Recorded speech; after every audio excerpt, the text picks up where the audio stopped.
jo vols dur tristesa. Que te lo hagas, no lo ves.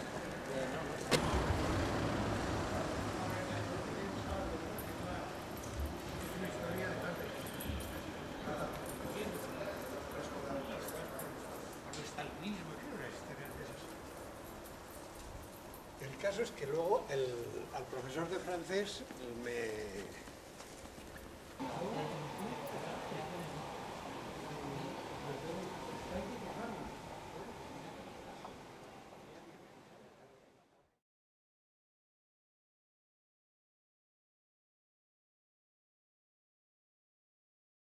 La visión que tengo yo de la edición es muy distinta a la que tienes tú, porque tú has vivido la época de la transición, cuando no había muchas cosas editadas por culpa además de la política y de lo que era el franquismo y todo eso, y entonces hay una época dorada, que es cuando Hyperion empieza, ¿no?, a publicar, donde bueno, empiezas con las traducciones, el número uno fue Cavafy, ¿no?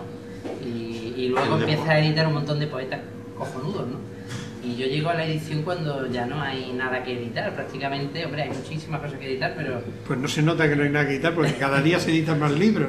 Cada día, efectivamente, se editan más libros, pero eso es un reflejo, porque cada vez más barato editar un libro, yo no creo que sea por otro motivo. Y cada vez es más fácil, cada vez es más fácil escribirlos. Y cada vez menos exigencia por parte de los escritores, claro. Sí, y es más fácil con los medios técnicos, con el ordenador. Ahora los novelistas tardan la mitad de tiempo o la tercera parte de tiempo en escribir una novela de lo que tardaban antes, ¿verdad? Porque el ordenador les facilita muchísimo las cosas, ¿no? La poesía, bueno, también ahora como la poesía se escribe en prosa casi toda. Sí, yo creo que ha habido en ese sentido un cambio formal. Y cada vez hay más poetas. Y el problema es que como la poesía es un género relativamente subvencionado, y la mayoría de los poetas jóvenes, por mucha calidad que tengan, no serían capaces no solamente de recuperar los gastos de impresión, sino ni siquiera de darle nada de beneficio a ninguna editorial. Entonces, en el momento en que tenemos en cuenta que la poesía es un género subvencionado, por lo menos así es como nosotros lo vemos en Point, pues si desaparece el dinero público, acaban los poetas jóvenes. Hay que dedicarse solo a publicar a gente que tiene peso. Ha habido una deformación ahí en todos estos años, efectivamente, porque se ha tendido a eso. Cuando yo empecé, los poetas no estaban subvencionados para nada. La gente publicaban y unos vendían más, otros vendían menos, pero no se planteaban. Y ahora prácticamente todo es a base de premios, de subvenciones, de ayudas, de cosas de estas. Y eso ha deformado mucho el panorama, ¿no? Y luego hay gente en la librería nuestra, ayer me lo comentaba nuestra librera, Susana, todos los días aparecen 4 o 6 con libros que se han editado ellos o que les han editado una editorial que se han pagado ellos la edición, que quieren dejarlos en depósito. Entonces ya no los quiere, Susana no los quiere porque le ocupan espacio, no se venden y es una lacra ahí, ¿no? Gente que aparece con su librito bajo el brazo, es que yo quiero dejarlo aquí para que tal, y no, es que no podemos aceptarlo porque como tú todos los días son media docena. Sí, es curioso que cuando parece que más se queja todo el mundo de que peor nivel tiene la poesía o la literatura, más poetas hay y más gente quiere publicar. Y, por ejemplo, nosotros recibimos muchas más ofertas de publicación de las que podemos atender físicamente. Hemos tenido que poner en la web una nota que dice que no aceptamos originales, que los buscamos nosotros. Claro, sí. Y aún así nos siguen mandando mucho y nosotros leemos algunos, miramos algunos e incluso hemos publicado algunos, pero claro, es que hay un boom.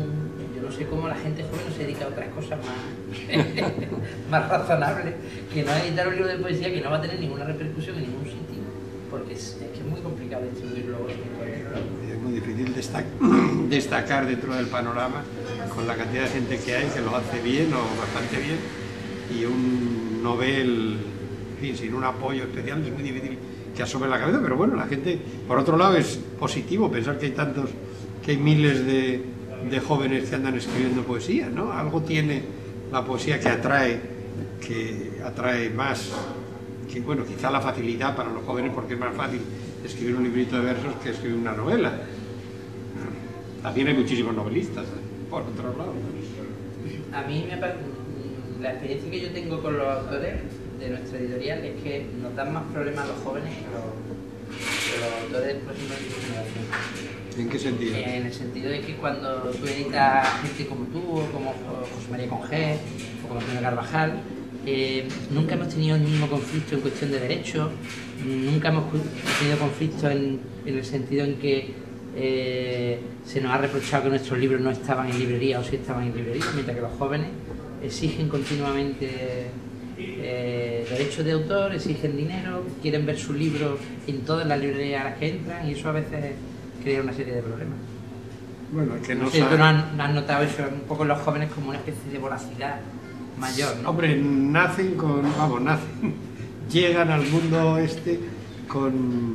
con el marketing metido en la cabeza, ¿no? Y hay que lanzarse, hay que vender, hay que estar, hay que tal, cosa que nosotros no nos planteábamos, ¿no?